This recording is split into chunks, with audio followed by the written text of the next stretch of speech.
மானூர் சுவாமிகள். முருகப்பெருமானுக்கு உரிய அறுபடை வீடுகளுள் பிரதானமானது பழனி. தந்தையான ஈசனார் அருளிய ஞானப் பழம் தனக்கு கிடைக்கவில்லையே என்ற சினம் கொண்டு கைலையில் இருந்து புறப்பட்ட முருகப்பெருமான் இங்கு வந்து குடிகொண்டதாக சொல்கிறது புராணம். தமிழ் மூதாட்டியான ஔவையார், நீயே ஞானப்பழம், உனக்கு எதற்கப்பா வேறு பழம் என்று ஆறுதல் சொல்லி, பழம் நீ என்று முருகனை சிறப்பித்த காரணத்தால் இந்த மலை பழனி என்று ஆனது. எண்ணற்ற சித்தர் பெருமக்களும் மகான்களும் வாழ்ந்து வரும் புண்ணியம் பதி இது. சித்த புருஷர்களில் ஒருவரான போகர் ஆராதித்த பெருமைக்கு உரியது பழனிமலை. இயற்கை வளமும் மலையும் சூழ அமைந்திருக்கும் இந்த பகுதியை தேடி எண்ணற்ற சித்த புருஷர்கள் இங்கு குடிகொண்டதில் வியப்பேதும் இல்லை. எளிமையே வாழ்க்கையாக, தனிமையே தவமாக இறை சிந்தனையில் லயித்தனர் சித்தர்கள். தியானத்தின் மூலம் தேகத்தை பராமரித்தனர். பச்சிலை மூலிகைகளின் மூலம் பசியை விரட்டினர். பழனியம்பதியில் படோடோபம் இல்லாமல் வாழ்ந்த மகான்களுள் ஒருவர் மானூர் சுவாமிகள். இவர் யார், எங்கு பிறந்தார், இவருடைய பெற்றோர் யார் என்பது போன்ற கேள்விகளுக்கு காலம் இன்னும் விடை சொல்லவில்லை. சாநித்தியம் கொண்ட மகான்களின் சரித்திரம் சமகாலத்தவர்களாலேயே சரிவர புரிந்து கொள்ள முடிவதில்லை. இதைத்தான் நதி மூலம் ரிஷி மூலம் பற்றி ஆராயக்கூடாது என்பார்கள். இருப்பினும் பழனிக்கு வடதிசையில் உள்ள மானூர் என்னும் கிராமத்தில் சில காலம் தங்கி இருந்ததால் இவருக்கு மானூர் சுவாமிகள் என்ற பெயரே நிலைத்து போனது. இவர் மகா சமாதி ஆன தினம் மட்டும் பலராலும் இன்றைக்கும் அனுஷ்டிக்கப்பட்டு வருகிறது. குரு பூஜைகள் நடந்து வருகின்றன. இவருடைய பக்தர்கள் திரளாக வந்து பூஜையில் கலந்து கொண்டு அஞ்சலி செலுத்தி ஆராதித்து வருகின்றனர். மானூர் சுவாமிகள் மகா சமாதி ஆனது 1945 ஆண்டு நவம்பர் மாதம் 4ஆம் தேதி ஞாயிற்றுக்கிழமை, பார்த்திப வருடம் ஐப்பசி 19ஆம் தேதி அமாவாசை சித்திரை. பழனி அருகில் உள்ள கோதைமங்கலத்தில் மெயின் ரோட்டின் ஓரமாகவே அமைந்துள்ளது இவரது திருக்கோயில். உள்ளே நுழைந்ததும் சுவாமிகளின் வட்ட வடிவ மகா சமாதி மலர்களால் அலங்கரிக்கப்பட்ட தரிசனம். வலம் வருவதற்கு பிரகாரமும் உண்டு. இருப்பினும் மானூர் சுவாமிகளின் அபிமானத்தை பெற்று இன்றைக்கும் அவரை வணங்கி வருபவரில் ஒருவர் சுவாமிகள் 1008 இடங்களில் சமாதி ஆகியிருக்கிறார். கோதைமங்கலம் தவிர கும்பகோணத்திற்கு அருகில் உள்ள நிலத்தநல்லூர், கேரளாவில் 2 இடங்கள், திருநெல்வேலி மற்றும் மயிலாடுதுறை அருகில் என்று இவர் ஏற்கனவே சமாதியான இடங்களை பட்டியலிட்டு கூறுகின்றார்கள். ஒரே நேரத்தில் 2 வெவ்வேறு இடங்களில் தரிசனம் தந்திருக்கிறார் சுவாமிகள். அவ்வளவு ஏன், கோதைமங்கலத்தில் 1945ஆம் ஆண்டு சமாதியானார். ஆனால் இதற்கு பின்னர் பல ஊர்களில் பக்தர்கள் பலருக்கும் காட்சி தந்து அவர்களுடன் உரையாடி அவர்களுக்கு ஆசியும் தந்திருக்கிறார். தன்னை நம்பியவர்களுக்கு இன்றைக்கும் காட்சி தந்து அருள் வழங்கி வருகிறார் மானூர் சுவாமிகள் என்கின்றனர் சிலர்புடன் பக்தர்கள். மானூர் சுவாமிகள் எப்படி இருப்பார்? எளிமையான தோற்றம், கெச்சலான தேகம், வேட்டி சட்டை துண்டு என எந்த ஆடையையும் இவர் அணிய மாட்டாராம். திகம்பரர். சட்டென்று பார்ப்பவர்களுக்கு இவர் நிர்வாண சாது என்பது தெரியாது. ஒரு போர்வையை உடல் மேல் சுற்றி கழுத்து வரை போர்த்தியிருப்பார். அதிகம் பேசமாட்டார். பழனி மற்றும் அதை சுற்றியுள்ள பகுதிகளில் இவர் எங்கு சென்றாலும் இவரை பின்தொடர்ந்து பக்தர்களும் உடன் செல்வர். மானூரில் அவ்வப்போது தங்கி வந்தாலும் நரிக்கல்பட்டி, அக்கரைப்பட்டி, பழனி, கோதைமங்கலம் என்று பல இடங்களுக்கும் பயணித்தபடியே இருப்பார் சுவாமிகள். சில தருணங்களில் தன்னை பலரும் பின்தொடர்வது பிடிக்காமல் போனால் அனைவரையும் விரட்டிவிடும் மானூர் சுவாமிகள் மகா கோபக்காரர். எவரையும் கழுதை என்றுதான் அழைப்பார். மானூர் சுவாமிகளின் கோபத்துக்கு உதாரணமாக இவரது சீடரான தங்கவேல் சுவாமிகள் சிறுவனாக இருந்தபொழுது நிகழ்ந்த சம்பவத்தைச் சொல்லலாம். மானூர் சுவாமிகள் அருளால் பிறந்தவர் பழனி தங்கவேல் சுவாமிகள். தங்கவேலுவுக்கு 7 வயது இருக்கும்பொழுது ஒருநாள் வீட்டுக்கு அருகில் உள்ள சண்முக நதியில் குளித்துவிட்டு வீடு திரும்பிக் கொண்டிருந்தான். அப்பொழுது வீட்டில் இவனுடைய தந்தையார் பெருமாள் சாமியுடன் மானூர் சுவாமிகள் பேசிக் கொண்டிருந்தார். பேச்சின் போதே இட்லியும் தோசையும் சுவாமிகளுக்கு தன் கையால் ஊட்டி விட்டபடி இருந்தார் பெருமாள் சாமி. அப்பொழுது தங்கவேல் வீட்டின் அருகே வந்து கொண்டிருப்பதை பார்த்ததும், என் மகன் வருகிறான் என்றார் மானூர் சுவாமிகள். உடனே பெருமாள் சாமி, ஆமாம் சாமி, அவன்தான் என்னோட 5வது பையன், கடைசி மகன் என்றார் இயல்பாக. அவ்வளவுதான். மானூர் சுவாமிகளுக்கு வந்ததே கோபம். பெருமாள் சாமியின் கன்னத்தில் ஓங்கி அறைந்துவிட்டு, அவனை என் மகன்னு சொல்றேன், நீ உன் மகன்னு சொல்றியே, ஓடுடா கழுதே இங்கிருந்து என்று அடித்து விரட்டினார். பிறகு தனியாக இருந்த சிறுவன் தங்கவேலை அருகே அழைத்து தன் மடியில் அமர்த்தி கொண்டார். தங்கவேலின் முதுகுத்தண்டு வடத்துக்கு கீழே மூலாதாரத்துக்கு அருகில் தன் விரலால் சுண்டினார் மானூர் சுவாமிகள். அவ்வளவுதான். மறுநொடியே சிறுவனின் உடல் மரத்துப் போனது. மயங்கிப் போனான் தங்கவேல். இது குறித்து பின்னர் விவரிக்கும் பொழுது, என்னுடைய மூலாதாரத்தில் இருந்து ஒரு விசை அப்படியே மேலே எழும்பியது. தலையில் அது பட்டதும் மயங்கி சுவாமிகளின் மேல் சாய்ந்து விட்டேன். என் உள்நாவில் அமிர்தம் விழுந்து இறங்கியது போல் உணர்ந்தேன். இதன்பின் சுவாமிகள் என்னை தன் தோளில் போட்டுக்கொண்டு முதுகை மெல்ல வருடி கொடுத்தார் என்று கூறியுள்ளார் தங்கவேல் சுவாமிகள். கணவரையும் விரட்டிவிட்டார். குழந்தை வேறு பேச்சு மூச்சற்று மயங்கி கிடக்கிறது. இந்த சாமியார் ஏதோ மந்திரம் செய்துவிட்டார் போலிருக்கிறது என்று பதைபதைத்த தங்கவேலின் தாயார் கருப்பம்மை மானூர் சுவாமிகளை பார்த்து சபிக்கும் பாவனையில் சத்தம் போடவும், உடனே கல்லை எடுத்து வீசி அவரையும் அங்கிருந்து விரட்டினார் மானூர் சுவாமிகள். சற்று தள்ளாடி நின்றபடி தங்கவேலின் தாயார் அழுது கொண்டிருந்தார். அரை மணி கழித்து தங்கவேல் சுவாமிகள் கண் விழித்த பிறகுதான் அங்கிருந்தவர்கள் நிம்மதி அடைந்தனர். மானூர் சுவாமிகள் மெதுவாகச் சிரித்தார். தங்கவேலிடம், எப்படிடா இருந்த, இன்பத்தை அனுபவித்தாயா என்று கேட்டார். அதற்கு, மயக்க நிலையில் ஏதோ ஓர் இனம் புரியாத இன்பத்தை அடைந்தேன் சாமி என்றான் தங்கவேல். அதுதாண்டா அமிர்தம் உள்ளே போய்ச் செய்யும் வேலை. அதை உண்ணும் வாய்ப்பு கிடைத்தவன் மட்டும்தான் ஒரு ஞானியாக இருக்க முடியும். உனக்கு அந்த பாக்கியம் கிடைத்திருக்கிறது. நான் சொல்லப்போகும் இந்த கலையை பின்பற்றி நட. நரை, திரை, மூப்பு, சாக்காடு என்ற நோய்களால் உன்னை நெருங்க முடியாது. இன்னும் பல விஷயங்களில் அனுபவத்தின் மூலம் நீயே புரிந்து கொள்வாய் என்றார். எவரும் தன்னை அண்டியிருக்க அனுமதித்துள்ளார் மானூர் சுவாமிகள். எவரையேனும் சுவாமிகளுக்கு மிகவும் பிடித்துவிட்டால் அவரை அருகே அழைத்து தனக்கு பிடித்ததை அருகில் உள்ள கடையில் இருந்து வாங்கி வரச் சொல்வார். கடவுளே நேரில் வந்து தனக்கு இட்ட கட்டளை என்பது போல் சுவாமிகள் சொன்ன அதே நிமிடம் சம்பந்தப்பட்டவர் கடைக்கு ஓடுவார். சுவாமிகள் தன் கைப்பட சாப்பிட்டு எவரும் பார்த்ததில்லை. எவரேனும் ஊட்டிவிட்டால் ஓரிரு கவளங்கள் சாப்பிடுவார். இந்த பாக்கியத்தை சுவாமிகளுக்கு மிகவும் பிரியமான பக்தர்கள் பெற்றிருந்தனர். பழனி கடைத்தெருவில் குட்டியம்மா மடம் என்று உள்ளது. பல தருணங்களில் சுவாமிகள் இங்குதான் இருப்பார். தவிர பெரியநாயகி அம்மன் கோயிலுக்கு அருகில் உள்ள மங்கள கவுண்டர் வீட்டு மாட்டு வண்டியில் சில வேளைகளில் அமர்ந்திருப்பார் சுவாமிகள். அடிக்கடி அமரும் வண்டி என்பதால் மங்கள கவுண்டர் குடும்பத்தார் இந்த மாட்டு வண்டியை பயன்படுத்துவதே இல்லை. சுவாமிகளின் நினைவாக மாட்டு வண்டியை இன்றும் பத்திரமாக பாதுகாத்து வருகின்றனர். மாட்டு வண்டியில் அமர்ந்திருக்கும் போது மங்கள கவுண்டர் குடும்பத்தாரை அழைத்து சாப்பிடுவதற்கு ஏதேனும் கொண்டு வரச் சொல்லுவார் சுவாமிகள். சைவம் அசைவம் என்று பேதம் பார்க்க மாட்டாராம் சுவாமிகள். மங்கள கவுண்டர் வீட்டில் இருந்து அசைவ உணவையும் கேட்டு வாங்கி சாப்பிட்டிருக்கிறாராம் மானூர் சுவாமிகள். பொதுவாகவே பசியை போக்குவதற்காக உணவு உண்பதில்லை மகான்கள்.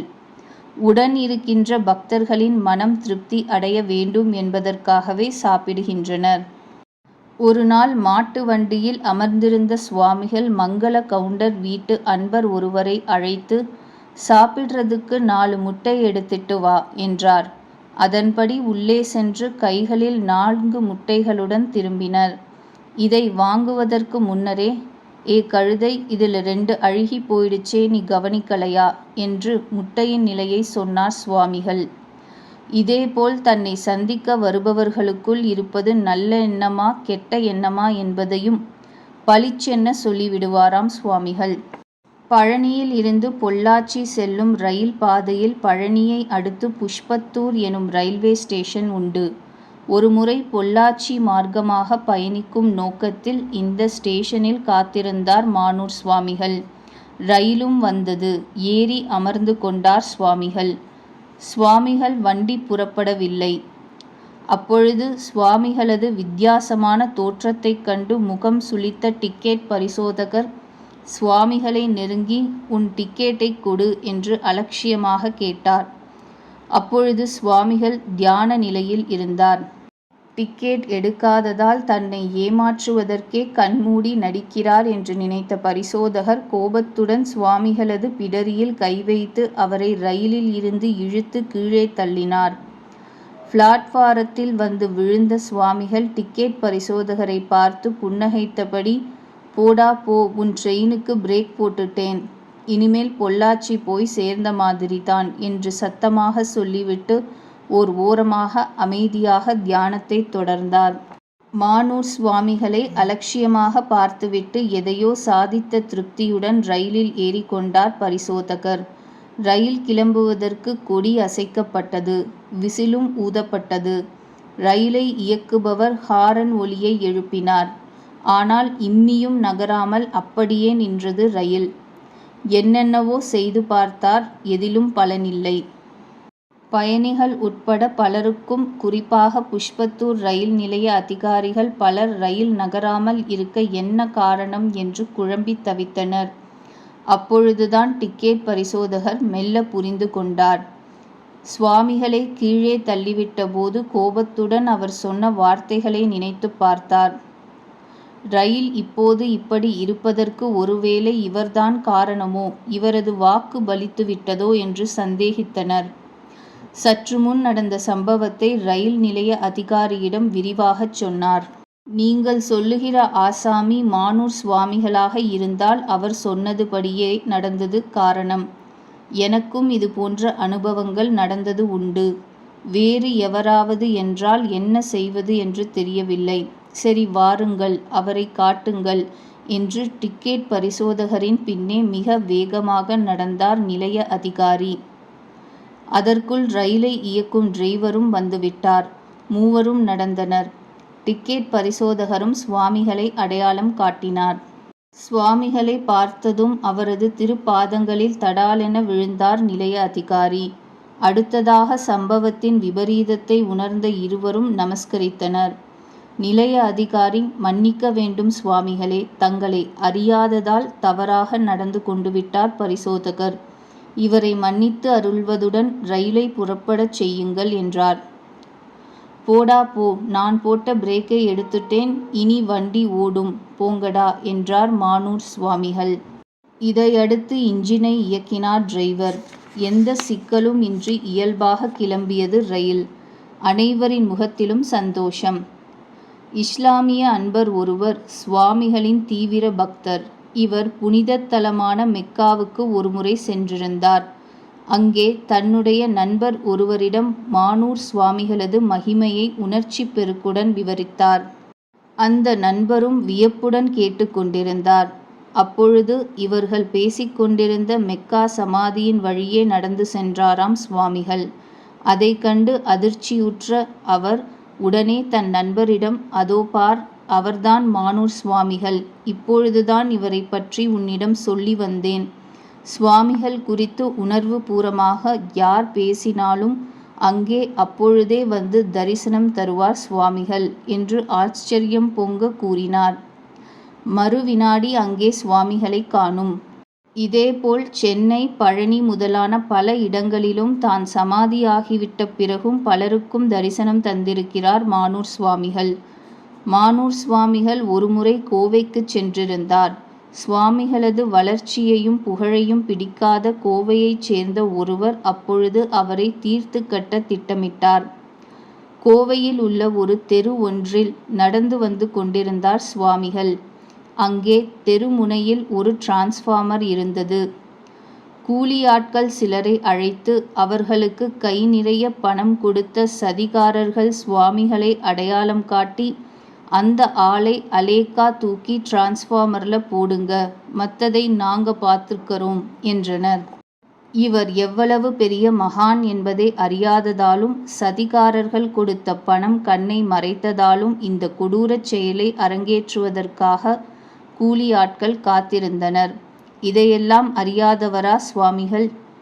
தெருவில் நடந்து வந்து கொண்டிருந்த சுவாமிகளை நெருங்கியவர்கள் சட்டென்று பாய்ந்து அவரை அப்படியே அலேக்காக தூக்கி டிரான்ஸ்பார்மர் மேல் வீசினர். அவ்வளவுதான். சுவாமிகளது உடல் டிரான்ஸ்பார்மர் மேல் பட்டதும் அது சுக்கு நூறாக வெடித்துச் சிதறியது. மறு வினாடியே அங்கே பெரும் புகை சூழ்ந்தது. ஆனால் சுவாமிகளுக்கு சின்ன காயம் கூட ஏற்படவில்லை. கீழே ஓரிடத்தில் பொத்தென்ன விழுந்த சுவாமிகள் தன் மேல் ஒட்டிய தூசியை தட்டி விட்டபடியே, மடப்பசங்க, அந்த கரண்ட்டுக்கும் இந்த கரண்ட்டுக்கும் எப்பவுமே ஒத்துக்காதுடா, அதான் இது பட்டதும் வெடிச்சு நொறுங்கிடுச்சு என்று அந்த கூலியாட்களை பார்த்து சுவாமிகள் சொல்ல திகைத்து போனவர்கள் இவரை வணங்கிவிட்டு தலை தெறிக்க ஓடினார்கள். சுவாமிகளை அழிக்க நினைத்தவர்களும் நிர்கதி ஆனார்கள். பிறகு டிரான்ஸ்பார்மர் சீரமைக்கப்பட்டது. கோவையில் உள்ள திருச்சி சாலையில் அகில இந்திய வானொலி நிலையத்துக்கு அருகே இந்த டிரான்ஸ்பார்மர் இன்றும் உள்ளது. வயது முதிர்ந்த பலரும் இதனை சாமியார் டிரான்ஸ்பார்மர் என்று இப்பொழுதும் அழைக்கின்றனர். மானூர் சுவாமிகள் கோதைமங்கலத்தில் மகா சமாதி அடைந்த பின் அவரது பக்தர்கள் இங்கு வந்து அவ்வப்போது வணங்கிச் சென்றனர். இதேபோல் பழனி கல்லூரியில் அப்போது பணிபுரிந்த பேராசிரியர்கள் கண்ணன் மற்றும் ராமச்சந்திரன் ஆகியோரும் சுவாமிகளது சமாதியை வணங்கிச் செல்வர். சுமார் 18 வருடங்களுக்கு முன்பு நடந்த சம்பவம் இது. பௌர்ணமி தினம் நள்ளிரவு வேளையில் மானூர் சுவாமிகளது சமாதிக்கு சென்று தரிசித்து வர கண்ணன், ராமச்சந்திரன் ஆகிய இருவரும் முடிவெடுத்தனர். அன்று இரவு சுமார் 11:30 மணிக்கு பழனியில் இருந்து கோதைமங்கலத்துக்கு சைக்கிளில் சென்றனர். 25 நிமிடங்களில் கோதைமங்கலம் சமாதியை அடைந்தபோது சமாதி பூட்டப்பட்டு இருந்தது. அது பௌர்ணமி பூஜை பிரபலமான காலம். எனவே 2 பேரையும் தவிர சமாதி வளாகத்துக்குள் வேறு யாரும் இல்லை. சரி, வெளியே இருந்தே சுவாமிகளை வணங்கிச் செல்வோம் என்று கிரில் கம்பிகளுக்கு இடையில் பார்வையை செலுத்தினர். சுவாமிகளது சமாதியில் சுடர்விட்டு பிரகாச விளக்கு. இதையடுத்து அவர்கள் இருவரும் கண்ட காட்சி 2 பேரையும் வியக்கச் செய்தது. உள்ளே நவகண்ட யோகம் எனும் முறைப்படி 9 துண்டுகளாக கிடந்தார் மானூர் சுவாமிகள். தலை, கைகள், கால்கள், தொடை, மார்பு, வயிறு என்ற 9 துண்டுகளாக கிடந்தார் மானூர் சுவாமிகள். இது ஒன்றும் சுவாமிகளுக்கு புதிதல்ல. சமாதி ஆவதற்கு முன்பு இப்படி பலமுறை இருந்து வந்தார் சுவாமிகள். தனியே ஓய்வு எடுத்துக் கொள்ளும் வேளையில் மெல்ல நடந்து எட்டி பார்த்தார்.